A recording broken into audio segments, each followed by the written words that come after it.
Gakere atekerna iteso. Eka kiror agwang Catherine. Alomuni tong atekerna inyakelo. Lolo alosongo emara kinesi ilapionu ekaru.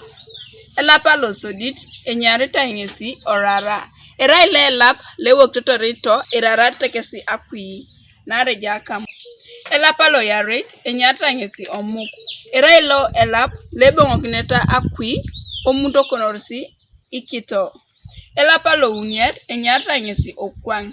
Era ile lap lelo satitunga ite monokini amusirin anwagera akor dumuni jobe ekwang kito situnga. Elapa lo wongonet enyare taingesi odunye. Era ile lap lebong nyati don. Elapa lo kanyet enyare taingesi opedele. Era ile lap lipiti katoritunga lo marosa koi kestoma lebaka ibe apedela rositunga. Elapa lo kantape enyare taingesi omaruk.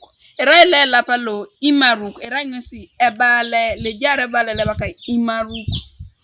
Elapa lo kantare enyare taingesi omodoko kingon. Era ile lap leja tutori nyama totunga nesidum ni jobe imodoka kinosa akingolia iduwedi modu na akwana kere inyamata bonari puinyamat. Elapa lo kantouni enyare taingesi otikoi. Era ile lap letum totori tunga koikes anu narai tosomaite kesi alosi nebaka iloja nera raununu ingadana kina alosi odula tosomaite kesi asubia John o masete kesi dumuni jobe ichake tunga koikesi ngina. Elapa lo kantangon enyare taingesi otiba. Era ile lapa lo itiba nyata totori tunga etumiti tunga anarai result la nyameta kesi noi.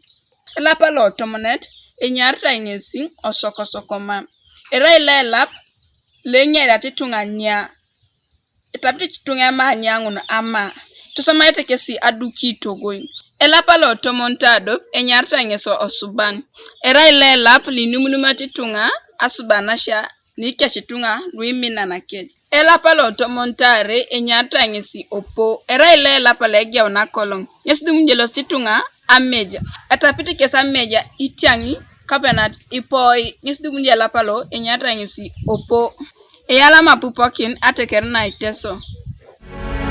Emuria oliai.